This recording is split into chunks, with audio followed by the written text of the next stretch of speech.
everyone. My name is Micaela Torres. My topic today is Chapter 6, Training Evaluation. So first, what is training evaluation? So, training evaluations refers to the process of collecting the outcomes needed to determine whether training is effective. So, it is a systematic process of collecting outcomes needed to determine whether the training is effective. It measures specific outcomes or criteria to determine the benefits of the program. So, training evaluation is the main purpose of it is to gain knowledge about whether it is achieved or failed its objectives. Analyzing the training event by using appropriate evaluation tools can improve the outcomes of future trainings to a considerable extent. So, sa training evaluation, pumapasok kung yung ginawang training program is effective ba or may benefit ba na makukuha yung mga trainees or yung mga employees within the organization.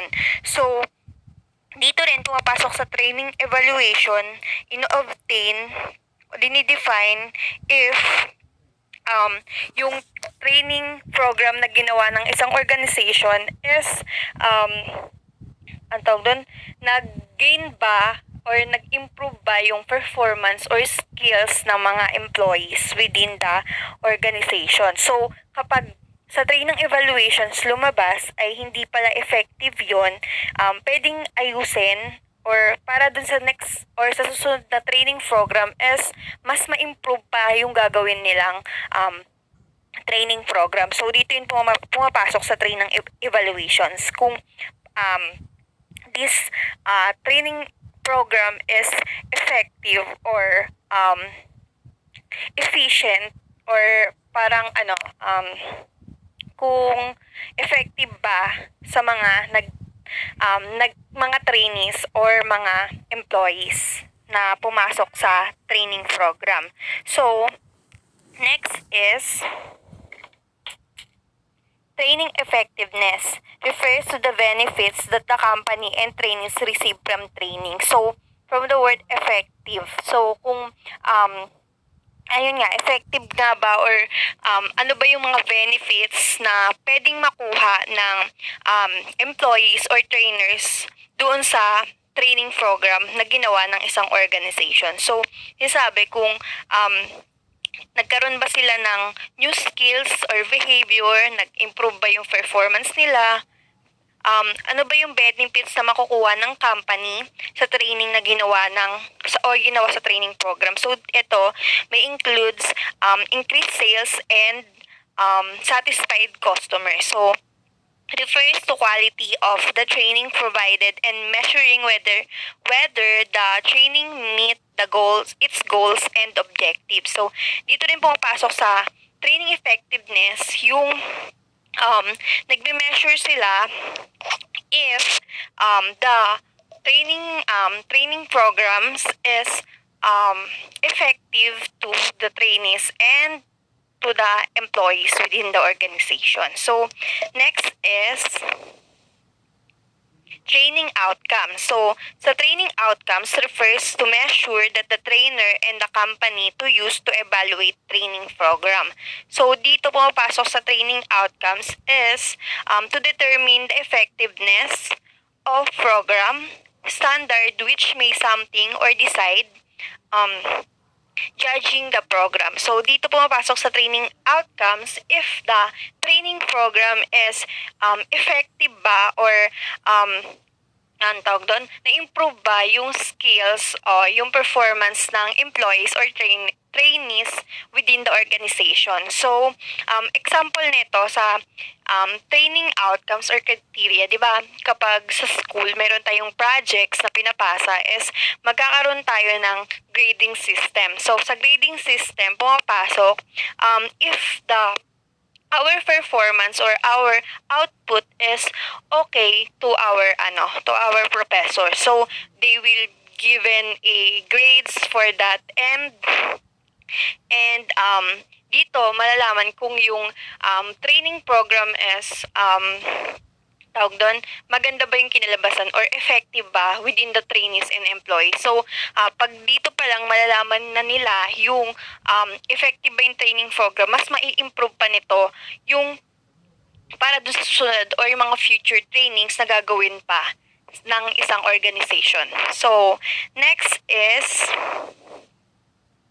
evaluation design. Refers to the collection of information that will be used to determine the effectiveness of the training program. So, dito pumapasok sa evaluation design, diba, refers to the collections of information. Dito pumapasok yung what, when, how, and whom, from whom. So, ano ba yung, bakit ba ginagawa yung training evaluation, kailan ba ginagawa yung training na ito, and paano, and para kanino. So, 'di ba, pag gagawa ka ng training evaluation, need mo kung bakit mo kinukuha yung training evaluation na yon, kailan, para alam ng mga trainees or mga employees kung kailan ba magaganap yung evaluation na to, and kanino ba kukuha ng mga information na ma-obtain or mako-collect sa gagawing evaluation design. Siyempre, dito sa employees, sa trainees, sa managers, pwede rin sa mga organizations and customers. Ganun. So, next is reason for evaluation training. So, sa reason for evaluation training, bakit nga ba nagkakaroon ng training evaluation? Siyempre, ikakaroon ng training evaluation para malaman if the training program is effective to the organization. Siyempre, di ba yung organization is nag-ano sila ng gumagastos sila or nag-i-invest sila ng malaking pera para magawa tong training program, para din magkaroon na ma-improve yung mga employees nila, para syempre, 'di ba? Kaya nga nagkakaroon ng training evaluation if the money that the company na ginamit is magkakaroon ba sila ng benefits doon. So, companies having a training program to help gain a competitive advantage. So, sinabi na kapag nagkakaroon ng, syempre kapag diba gumastos nga ng malaki na pera yung company or yung organization, because alam nila na may mababalik sa kanila na benefits. Pwede ring magkaroon tawag doon, yung mga employees nila is magkakaroon ng new knowledge, new skills, na magdudulot ng efficiency and effectiveness, or magkakaroon ng increase of productivity within the organization. Syempre, sino bang nagkaroon ng benefits? Syempre, also yung company. Kaya nagkakaroon ng opportunities, ng educational opportunities for the employees, also for the company din. Next is formative evaluation. So, formative evaluations refers to evaluation of training that takes place during a program design and development. So, dito pumapasok sa formative evaluation, ito yung ginagamit na method sa training evaluation para malaman if kailangan pa bang i-develop o improve yung program. So, sinabi na formative evaluation was intended to foster development and improvement within the ongoing activity. Ito yung mga program or training program na ginagawa sa isang organization. So, kung sa formative evaluation, ongoing, or yung mga nagaganap na training evaluation. So, ibig sabihin, ginagawa na tong formative evaluation para malaman kung nag-i-improve ba or nagkakaroon ba ng pagbabago, na-enhance ba ng mga trainees or employees yung skills and performance nila na na-obtain nila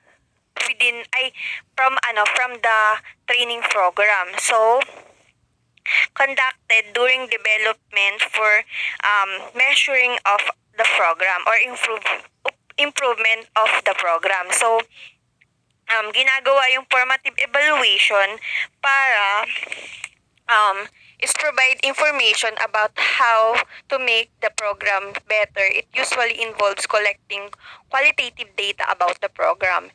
It asks questions about the views, opinions, beliefs of the customers, employee, manager.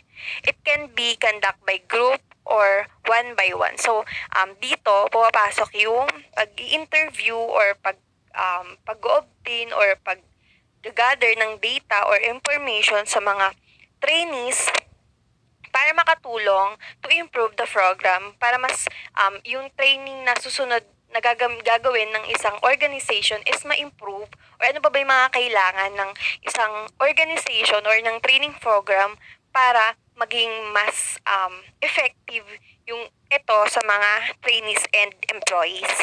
So, sinabi rin na it helps to ensure that the training program is well organized and runs smoothly and trainees learn and are satisfied with the program. So, next is pilot testing. Refers to the process of reviewing the training program with potential trainees and managers or with other customers. So, sa pilot testing is can be used to address dress rehearsal to show the program how it goes. So, from the word testing. So, ito pa lang yung parang dry run ng isang training evaluation. So, dito malalaman, 'di ba, from the word dress rehearsal. Alam naman na example nito, 'di ba, kapag may performance, 'di ba sa school pag may performance, nagkakaroon ng before the final performance, nagkakaroon ng dress rehearsal. Parang dito mo na ipapakita kung ano ba yung ipapakita mo dun sa may final performance mo. So, they ask questions to the employee, managers, customers about their opinions or view. It is like formative evaluation. But in pilot testing, dito pa lang, parang itinatry mo pa lang if the formative evaluation is okay or magiging effective ba within the organization. So, next is summative evaluation. The first one, evaluation conducted to determine the extent to which trainees have changed as a result of participating in the training program.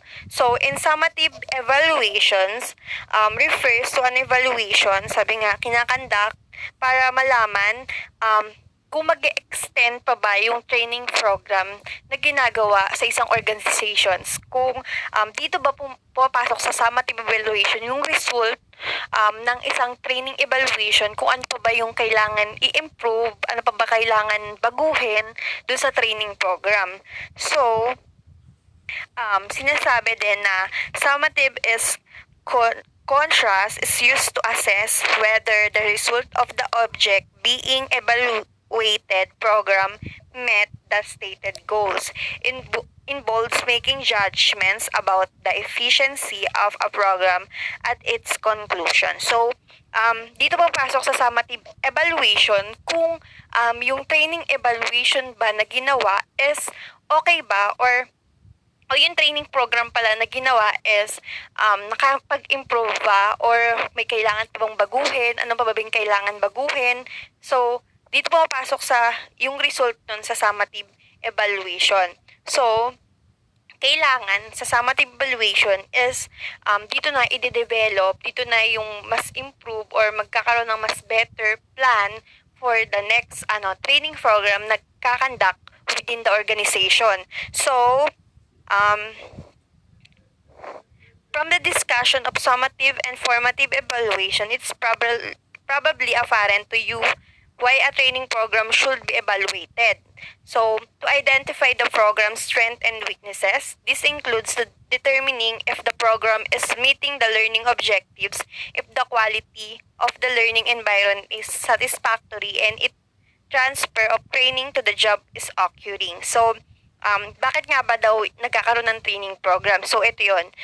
Malalaman dun sa I mean, yung kaya nagkakaroon ng training evaluation. So, malalaman if the training kung ano ba yung mga strength ng training program, ano ba yung mga kailangan pang baguhin, ano ba yung kailangan na pagtuunan ng focus. So, malalaman din if the goals and objectives of the training program is obtained or na-achieve ba yun. Yung sa learning environment, kung mas nakakatulong ba na ganito yung environment ng isang trainees or employees, kung okay ba or satisfied ba yung employees or trainees doon sa training program. So, to assess whether the content, organizations, and administration of the program, including the schedule, accommodations, trainers, and materials, contribute to learning the use of training content on the job. So, dito pupasok yung kung na-assess ba yung ano ba talaga yung mga kailangan ng trainees, ano ba yung tawag doon yung mga kailangan within the training program, ano ba yung mga tawag doon, kung ready na ba yung mga trainers na gawin yung training programs, ano yung mga kailangan para ma-improve or mas magkaroon pa ng tawag doon, mas matuto pa o magkaroon pa ng learnings yung mga trainers or yung mga employees. So, next is to identify which trainees benefit most or least from the program. So, dito rin pumapasok sa formative and summative evaluation kung ano ba yung mas natutunan ng trainees or yung mga hindi naman nila natutunan do sa program. So, next is to assess in marketing programs through the collection of information from participants about whether they will recommend the program to others, why they attend the program, and their level of satisfaction with the program. So, dito, malalaman or i-interview nila yung participants or trainers, bakit ba sila sumali dun sa training program, kung ire-recommend ba nito sa ibang employees or ibang persons, and nasatisfy ba sila or okay ba, marami ba silang natutunan within the training program. Next is to determine the financial benefits and costs of the program. So, dito, malalaman kung magkano ba yung nagastos ng organizations dito sa training program. So, next is to compare the cost and benefits of training versus non-training investments such as redesign or a better employee selection system. So, dito na i-compare nila na mas okay ba yung gumastos sila or yung hindi naman nagkaroon ng training pero okay naman or mas mapabetter pa ba yung organization. So, next is to compare the cost and benefits of different training program to choose the best program. So, dito pumapasok sa number 7, kaya nagkakaroon ng training evaluation is para malaman kung ano ba yung mas best na training program para sa trainees nila and kung saan ba sila magkakaroon ng benefits at makakamura sila dun sa training program na gagawin within the organization. So, that's all. Thank you. So, let's move on to the overview of the evaluation process. It says that evaluation process should begin with determining training needs.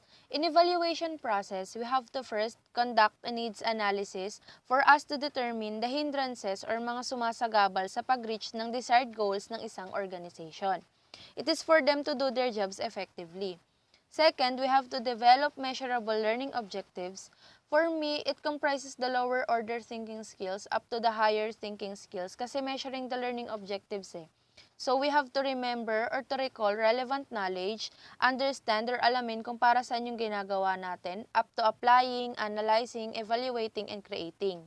In creating, after the evaluation, dito natin i-rearrange or reorganize yung mga effective works and strategies sa hindi. Third is to analyze transfer of training, meaning it enables the employee to apply the acquired knowledge they learned from the training to the actual job. Next is to develop outcome measures or to improve the quality of evaluation or determine the effectiveness of the strategies. Then we need to choose an evaluation strategy, whether it is a reflection or mga feedbacks, interviews, and surveys. Lastly, we have to plan and execute the evaluation. So, outcome used in evaluation of training programs help determine the program's effectiveness. We have here the level criteria focus. So, level 1, reaction, where participants react to the learning event. Second, or level 2, is the learning, where participants gain the intended knowledge from the training.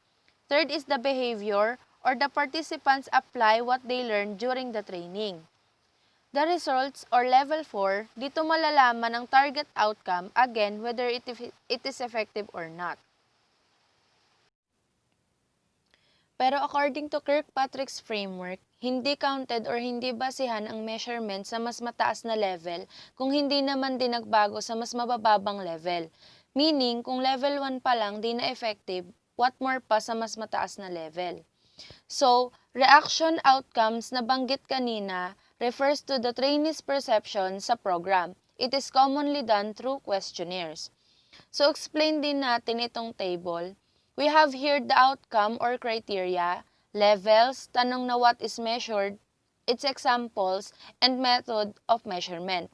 So, level 1 or reactions, ang nami-measure dito ay satisfaction ng learner, maaaring doon sa training na kinonduct. Its example is the comfortable training room, useful materials, and program content. Sunod naman, level 2, learning or cognitive, meaning, ang mini-measure naman dito is yung principles, facts, procedures, and learners gained.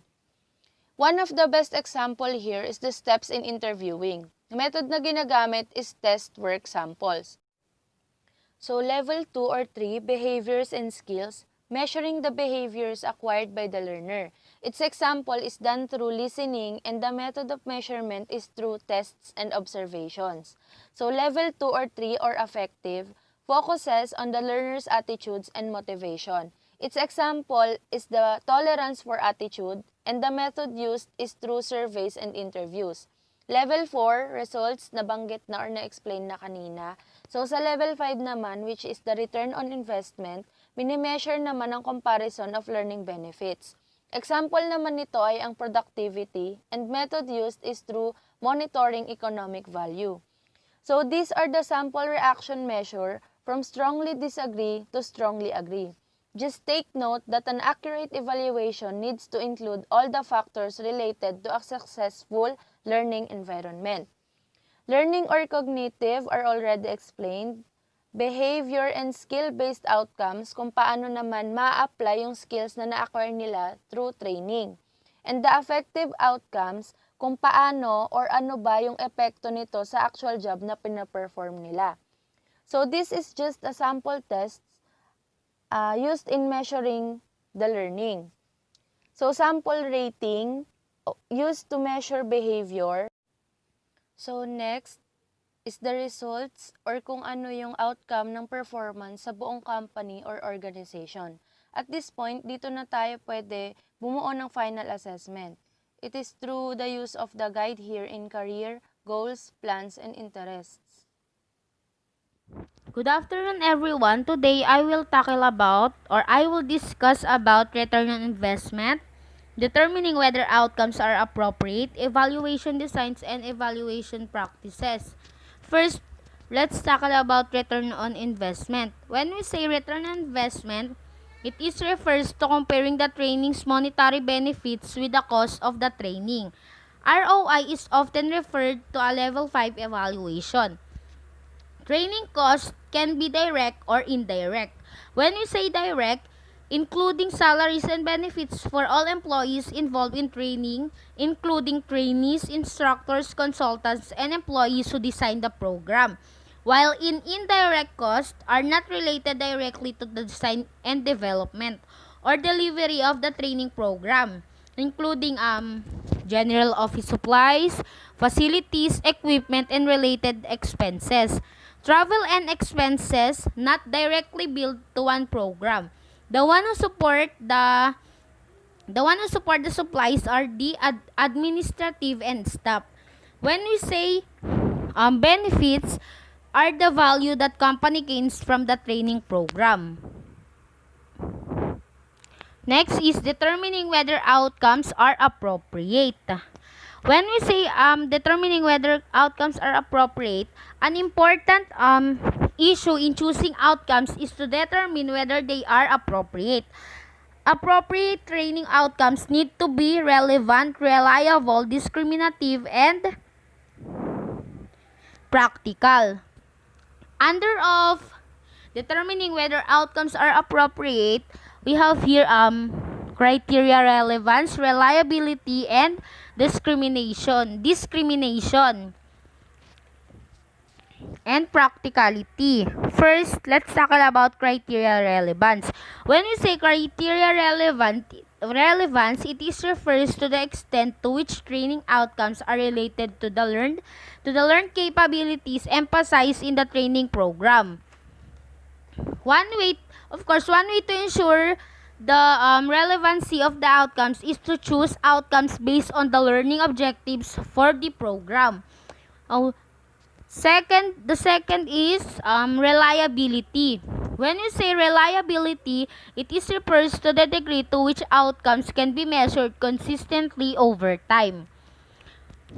Discrimination, it is refers to the degree to which trainees' performance on the outcome actually reflects true differences in performance. In practicality, it is refers to the case with which the outcome measures can be collected. In figure 6.2, it says here that shows two ways that training outcomes may lack relevance. Criterion contamination, it is refers to the extent that training outcomes measure inappropriate capabilities or are affected by extraneous condition. For example, if managers' evaluation of job performance are used as training outcome, trainees may receive higher ratings of job performance simply because the manager know they attended the training program. Believe the program is valuable and therefore give high ratings to ensure that the training looks like it positively affects performance. In criterion contamination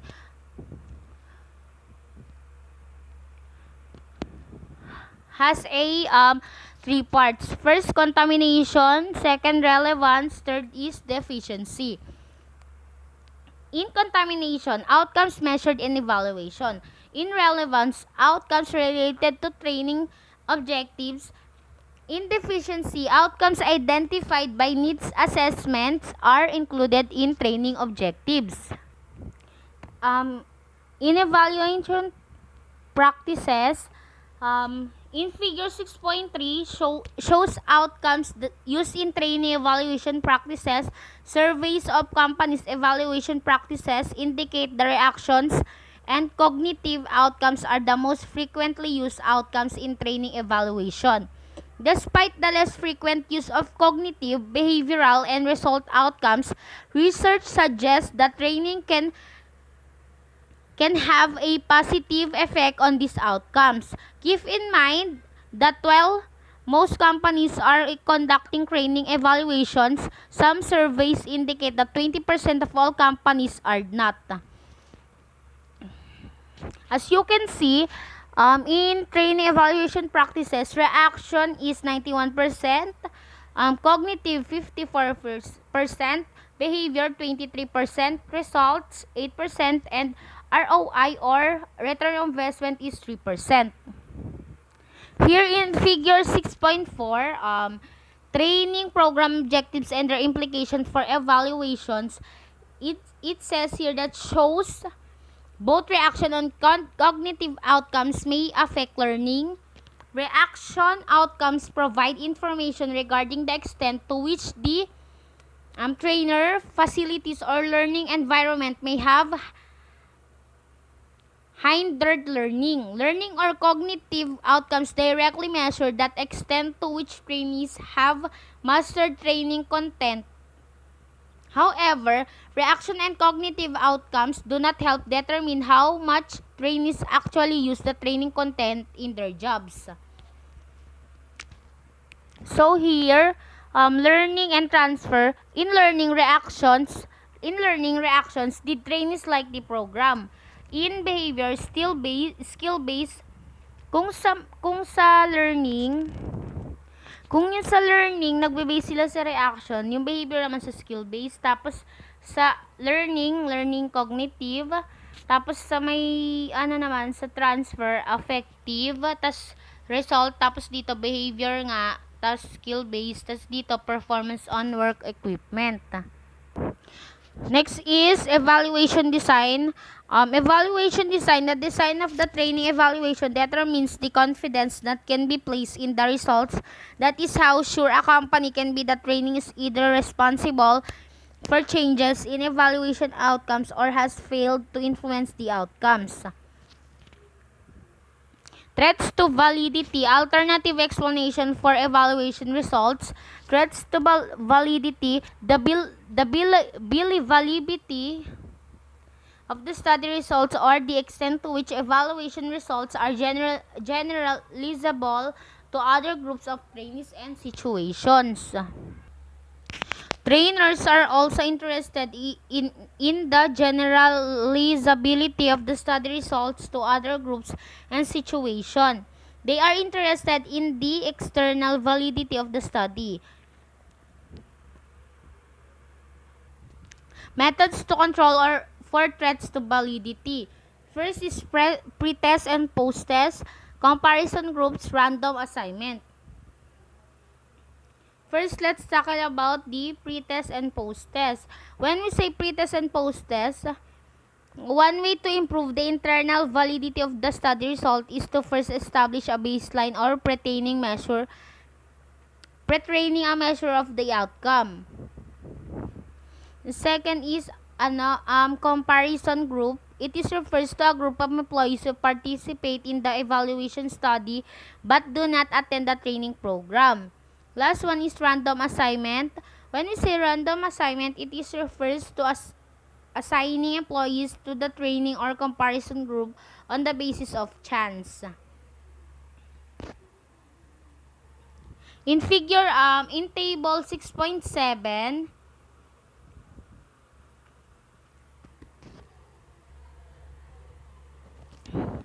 in table 6.7, threats to external validity relate to how study participants react to being included in the study and the effects of multiple types of training. Because evaluation usually does not involve all employees who have completed a program or who may take training in the future. Trainers want to be able to say that training program will be effective in the future with similar groups. And that's all. Thank you. Types of evaluation design. A number of different designs can be used to evaluate training programs. So the first evaluation design that we will discuss is the post-test only. So the post-test only design refers to an evaluation design in which only post-training outcomes are collected. This design can be strengthened by adding a comparison group which help to rule out alternative explanation for changes. So this design is appropriate when trainees and the comparison group, if one is used, can be expected to have similar levels of knowledge, behavior, or result outcome prior to training. The second one is the pre-test and post-test. It is a common form of evaluation training program in terms of improving the knowledge of the participant. Identical tests may be used for pre and post-test to compare scores before and after the training. So, this design is often used by companies that want to evaluate a training program but are uncomfortable with excluding certain employees or that only intend to train a small group of employees. The third one is the pre-test, post-test with comparison group. So the pre-test and post-test with comparison group refers to an evaluation design that includes trainees and comparison group.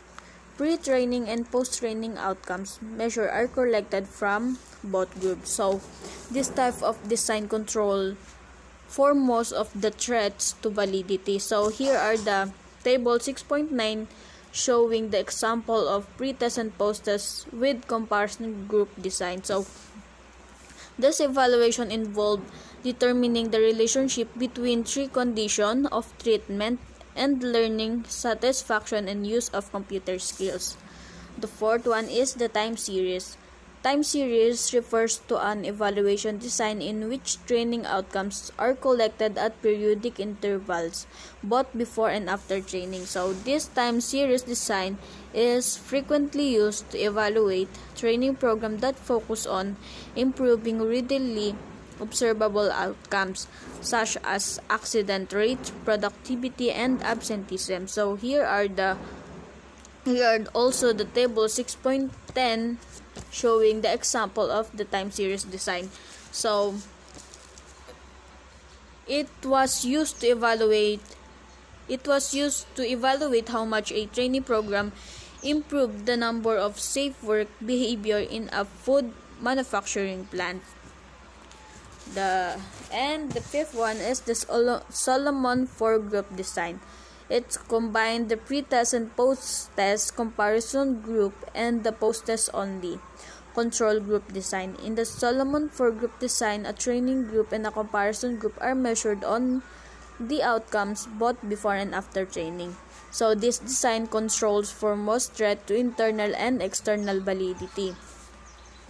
Also, here are the table 6.11 showing the example of Solomon 4 group design. So this design was used to compare the effect of training based on integrative learning with traditional lecture-based training of manufacturing resource planning.